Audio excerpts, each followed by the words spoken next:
Have you ever looked at a successful person in your life and quietly wondered, what is this person doing differently? Is he smarter than you? Does he have more time? Was he born with a special talent or exceptional luck? In most cases, the answer is no. The successful person isn't doing things that are completely different from what you do.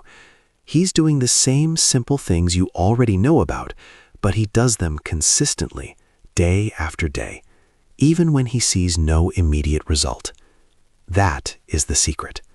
That is the essence of what Jeff Olson calls in his remarkable book, The Slight Edge. And in this video, we're going to dive deep into this book that has changed the way millions of people around the world think about success and personal growth. Get ready, because today you're going to hear ideas that seem almost too simple, yet they will shake the very foundation of how you see your life. Let's start from the real beginning. Imagine you take a piece of paper and fold it in half, then fold it again, and you keep folding it 100 times. How tall do you think that stack would be? You might say a few centimeters, or maybe a few meters if you're feeling optimistic. But the staggering truth is that its height would surpass the distance from the Earth to the Sun, and then some. This is what mathematicians call exponential power, compound growth. And this is exactly what happens when you start making small, positive decisions daily and stick with them. In the beginning, you can barely see any difference. It feels like your effort is disappearing into thin air. But with the passage of time, these tiny improvements stack on top of each other like compound interest in a bank account, and you arrive at results that look like miracles to anyone watching from the outside. This is the slight edge. Jeff Olson says that the easy things you should do are the same easy things you can choose not to do, and this is the central equation of the entire book. The simple actions that build success are the same actions that are simple to ignore. 10 pages a day from a useful book are easy to read and easy not to read. 30 minutes of walking is easy to do and easy to skip. A smile to a stranger and a kind word are easy to say and easy to stay silent about. The problem isn't that the right actions are difficult. It's that the right actions don't give you an immediate reward, whereas wrong actions or laziness give you immediate comfort. And our human brain is naturally programmed to prefer instant reward over delayed reward. This isn't a weakness in your character. It's an ancient biological design. But success requires learning how to overcome this programming. Let me tell you about another fundamental concept in the book, which is the success curve. Jeff Olson describes two life trajectories in the shape of two opposing curves. The first curve starts with a gentle rise, then slowly slopes downward. The second curve starts flat, or even with a slight dip, then rises sharply. What do these two curves represent? They represent people's lives. Those who choose instant comfort and immediate pleasures begin their lives feeling good, but over time, bad habits accumulate and their consequences emerge. As for those who commit to small positive habits daily, they may feel in the beginning that their life isn't particularly exciting or dazzling, but over time, their achievements accumulate and their life undergoes a transformation that astonishes everyone who knew them. It all comes down to which curve you choose to follow through your small daily decisions. Now, you might wonder, how do I know I'm on the right curve? How do I know that what I'm doing now will lead to the result I want? This is a very intelligent question, and the book has an answer. Jeff Olson says the answer lies in the principle of consistency. When you do something daily for long enough, when you become committed to a sufficient degree, you'll start seeing the first subtle changes that have been accumulating without you noticing. Maybe you've read 100 books over the past 2 years, and you're now noticing that the way you think about problems has shifted. Maybe you've been exercising for 6 months, and you're now noticing that you don't tire at the same rate you used to. These aren't coincidences. They are the slight edge doing its work in silence. But let's go deeper and understand what actually separates the successful from the unsuccessful through the lens of this book. The book says something very important. Only 5% of people actually reach what they want in life. Only 5%. That's a shocking number. What do these 5% do differently? Are they more talented? Were they born into wealthy families? Did circumstances favor them? In some cases, perhaps. But in most cases, the real difference is that these people understand and apply the principle of the slight edge. They understand that big results don't come from rare, big decisions, but from small, repeated decisions made daily. They understand that the work done today that won't show results for months is the most important work they can do. And this understanding alone changes everything. Now, I want to tell you about something the book calls the principle of more. It's a simple but profoundly deep concept. When you begin making small positive decisions regularly, something fascinating happens. These decisions don't only improve the area you're directly working on, their effects spread to other areas of your life. When you begin exercising consistently, not only does your fitness improve, but your self-confidence improves alongside it. The quality of your sleep improves, your energy at work improves, your mood and your social relationships improve. It's as if every small positive habit is a stone you drop into a still pond, and its ripples travel much farther than you expected. This is the principle of more. Good things invite more good things. And the exact opposite is equally true.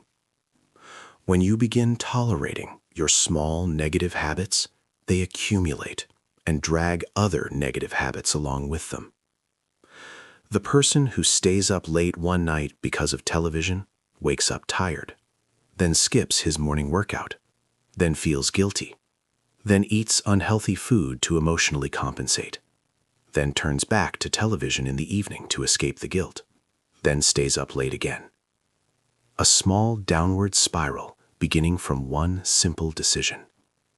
This is why the book emphasizes understanding the weight of small decisions, because they are not truly small in the long run. And now, let's talk about the philosophy of the present moment, which Jeff Olson presents, and which is among the most beautiful ideas in the book. Many of us live at one of two extremes, either in the past, ruminating over mistakes, losses, and painful moments, or in the future, dreaming of success, wealth, and the perfect life. But real action, real work, real life, all of it happens only in the present moment.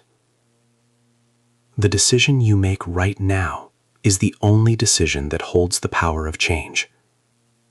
You cannot change the past, and you cannot live in the future. You can only act now. Will you read those 10 pages now? Will you go for a walk now? Will you call that important person in your life now? These are the questions that actually build a life. The book also talks about another profoundly important concept, which is the distinction between information and application. We live in the information age, and that is both a blessing and an obstacle at the same time. We can now access in seconds any piece of information in the world. Tonight, you could read 10 articles about how to invest in the stock market, or watch 20 videos about how to build strong muscles, or read 30 books about how to build successful relationships. But will your life change just by reading this information? No. Information alone has no value. The value lies in application. And this is one of the greatest diseases of our era. We consume information greedily, but we apply very little of it. We read books without applying what's in them. We watch motivational videos without moving. We make plans without executing them. Jeff Olson says that the most unsuccessful people aren't the ignorant, but those who know yet don't do. And perhaps you, and I as well, fall into this trap sometimes. So what's the solution? How do we move from consumption to application? The book answers in 2 words. Start small. Don't wait until you have all the information. Don't wait until you feel completely ready. Don't wait for perfect circumstances. Perfect circumstances have never arrived for anyone in history. Start with the smallest possible step right now. Then, with steady intention, repeat it tomorrow and the day after. The person who wants to write a novel but writes nothing because he's waiting for complete inspiration and a flood of ideas will never write a thing. But the person who commits to writing just 100 words a day will complete a full novel in less than a year. 100 words a day. This is the logic of the slight edge in its most beautiful form. But we cannot ignore the major obstacle that everyone who tries to apply these principles faces, which is consistency in the face of invisible results. The problem is that we always live in the middle of the story, where we cannot yet see the ending. When you start saving a small amount every month, you don't see any meaningful difference in the second month. When you start exercising, you don't look in the mirror in the 3rd week and see a different body. When you start learning a new skill, you don't become an expert by the 4th week. This time gap between the action and its result is what causes most people to give up. They say, "I tried and it didn't work," when in reality, they simply didn't give the action enough time to bear fruit. Jeff Olson describes this stage as the period below the waterline, the phase where the roots are growing deep in the soil before the stem ever appears above ground. If you stop watering the seed during this phase, you will never see anything. But if you are patient and keep watering, suddenly and without sufficient warning, you will find the stem breaking through the earth and reaching toward the sun. The book enters a deep discussion about the nature of time and our relationship with it. We as humans are not naturally designed to think about the very long term. Our primitive brain is programmed for immediate survival. Danger now, hunger now, reward now. This was useful when we were living in caves and fleeing predators. But in today's world, where real success is built over years and decades, this programming has become an obstacle. Overcoming this programming doesn't mean suppressing immediate feelings, but rather developing a new awareness that understands that instant comfort can be the enemy of future happiness, and that immediate discomfort may be the seed of coming joy. This awareness is cultivated through reflection, through reading the stories of successful people, and through recalling your own small past successes to reinforce your belief that effort pays off. And let me pause here for a moment at an important idea the book raises about the surrounding environment. Jeff Olson says that the people with whom you spend most of your time largely determine the direction your life takes.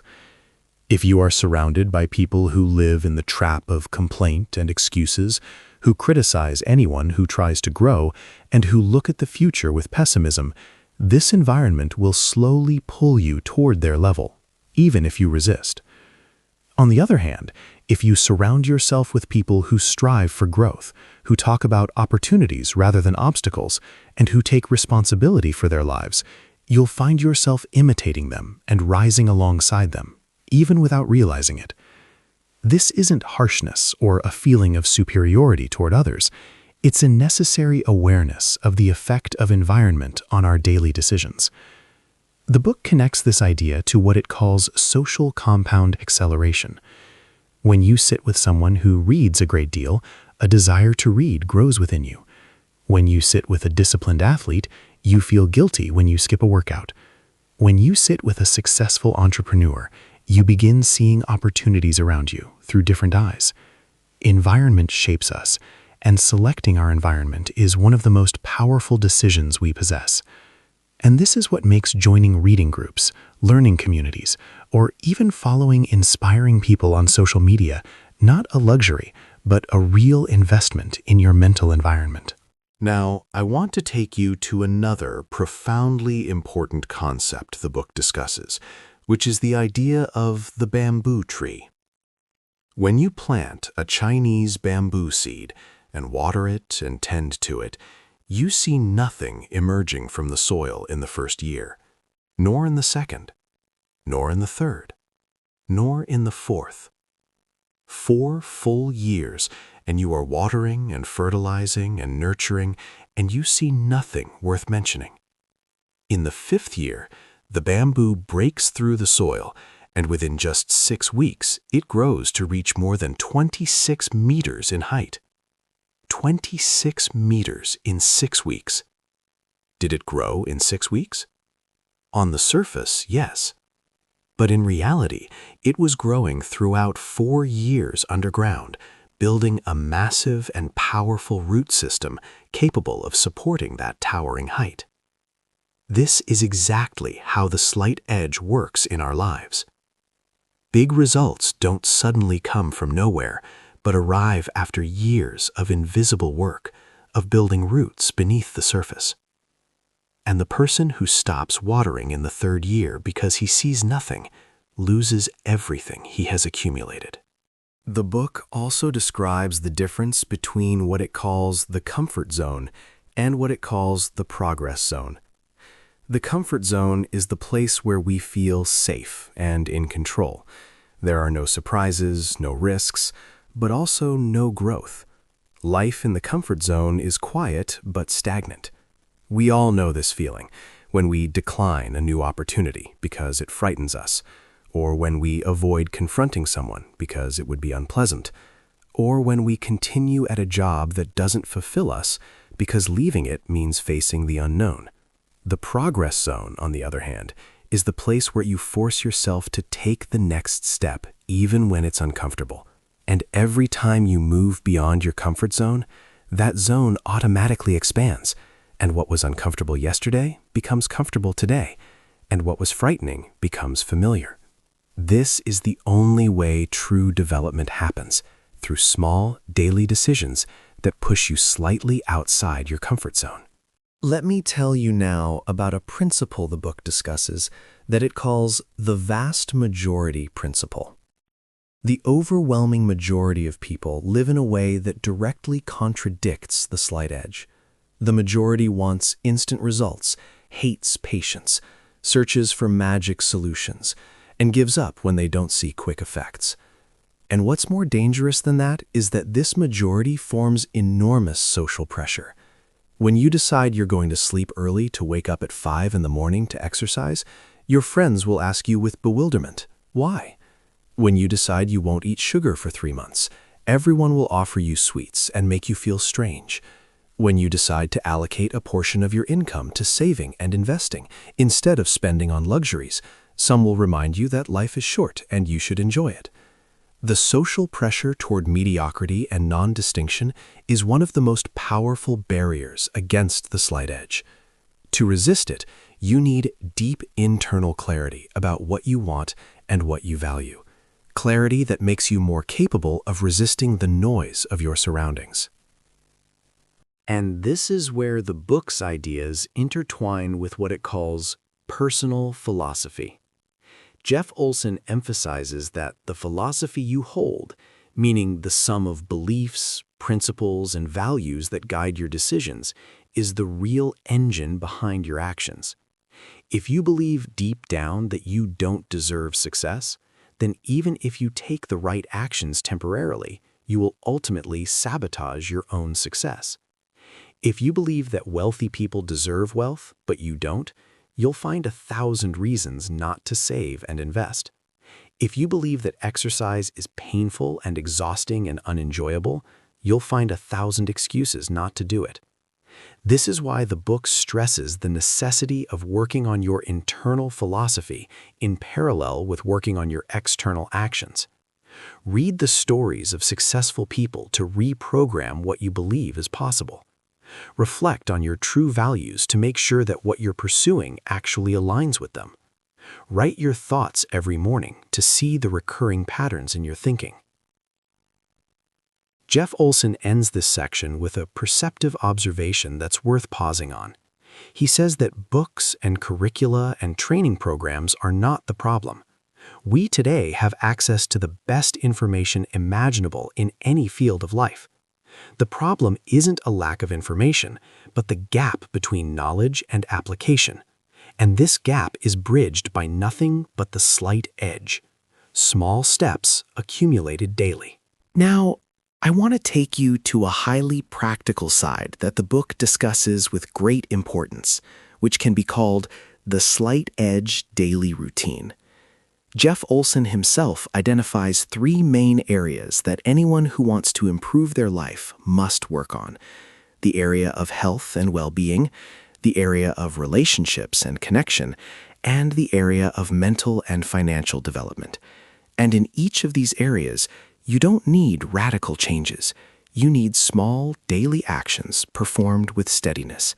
In the area of health, 20 minutes of daily movement. In the area of relationships, real connection with an important person in your life every day, a sincere message, a short call, genuine presence rather than mere physical attendance. In the area of mental development, 10 pages from a useful book daily.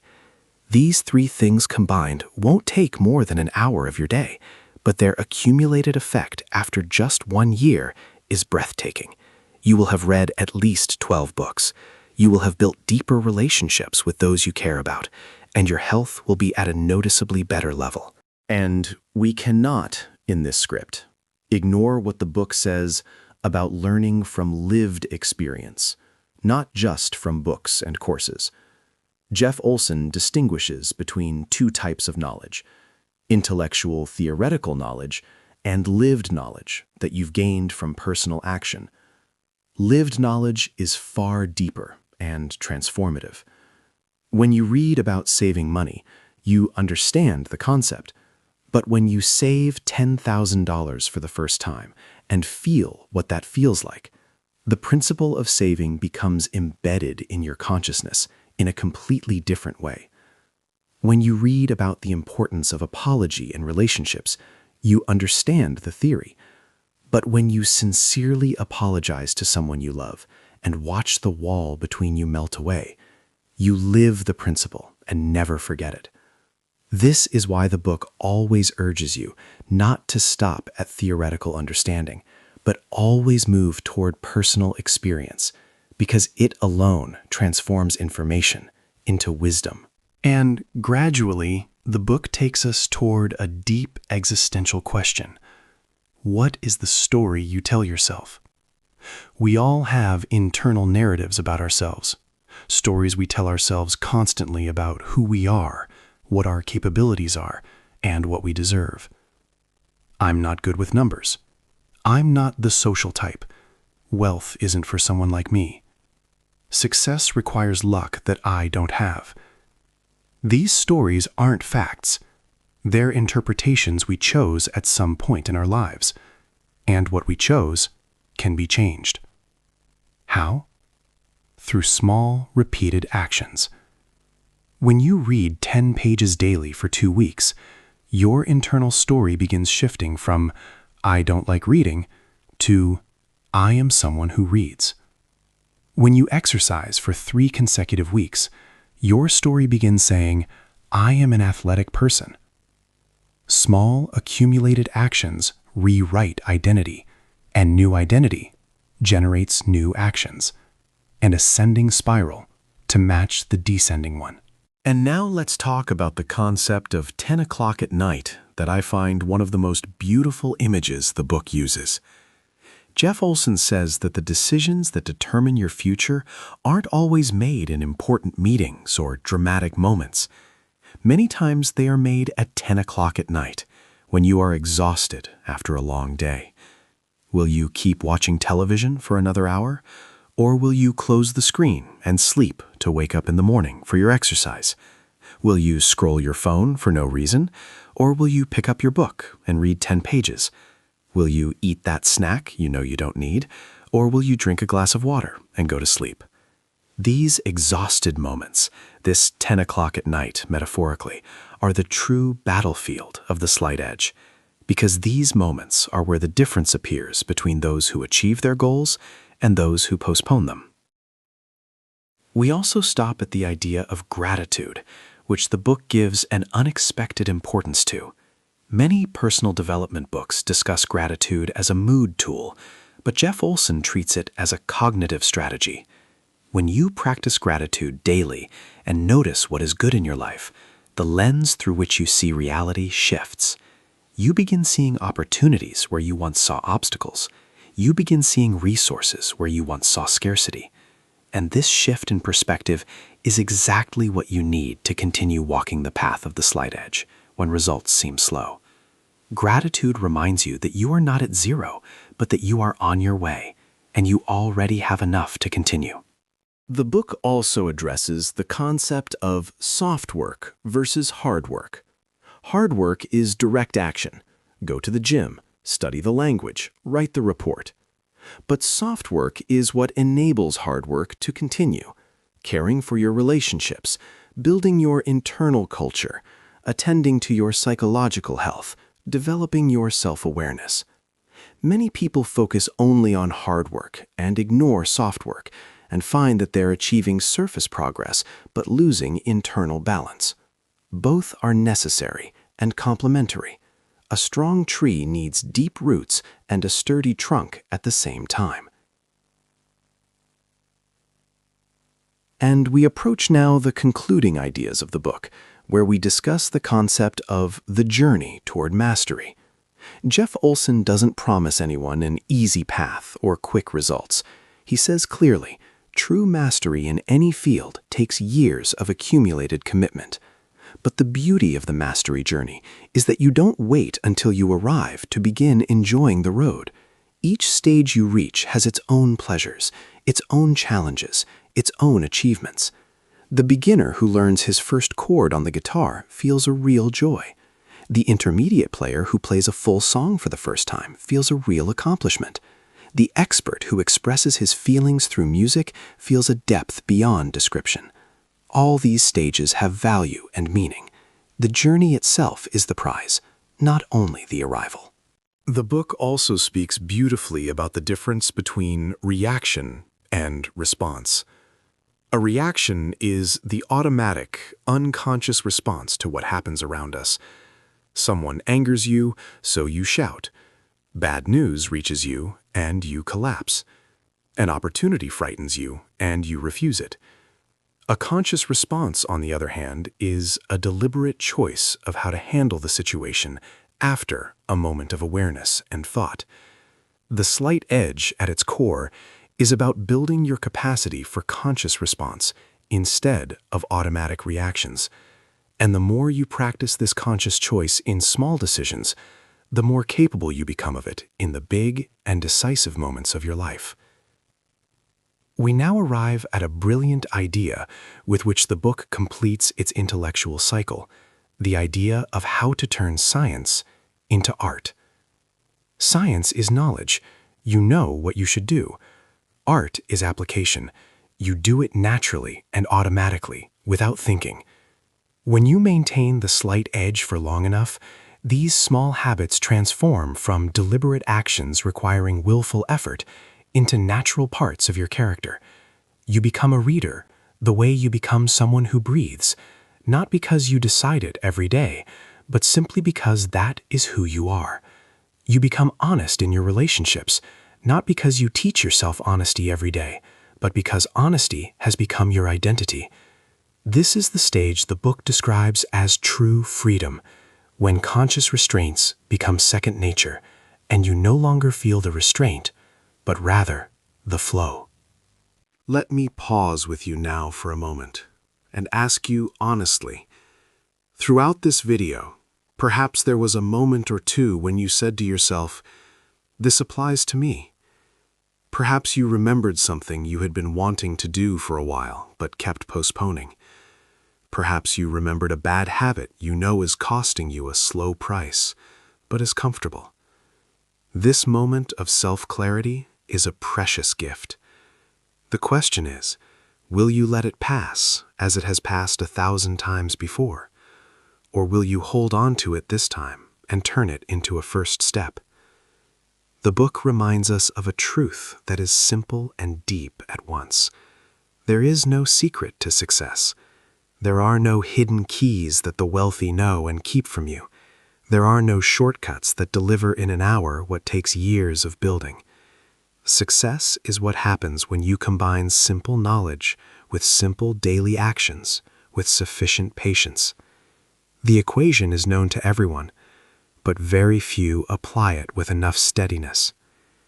Jeff Olson says somewhere in the book, in essence, at every moment of your life, you are either fortifying your success or paving the way for your failure through the small decisions that seem to have no importance.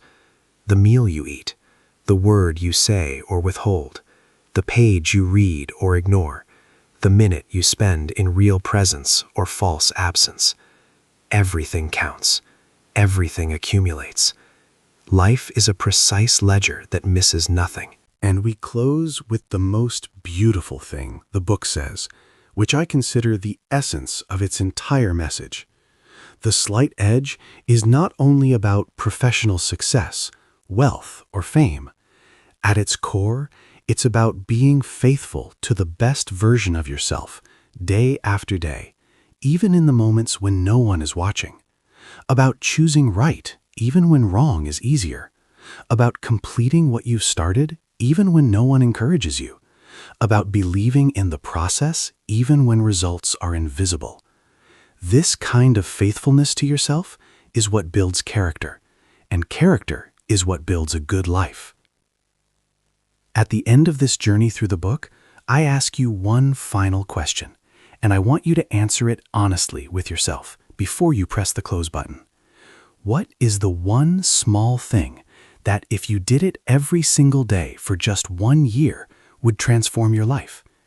Is it 10 pages of a useful book? Is it 30 minutes of movement? Is it calling someone you care about once a week? Is it writing your thoughts every morning? Is it saving a small amount every month? Define it now. Don't postpone it for a note you'll write later or a record you'll log in an app. Define it now, clearly, in your mind. One thing, only one. And start it today. Not tomorrow, not from the beginning of next week, not from the beginning of next month. Today, immediately after this video. Because this day, this very moment, is the only place you truly hold power over your life. The slight edge is not an idea that needs understanding. It's a decision that needs making, and you now have everything you need to make it.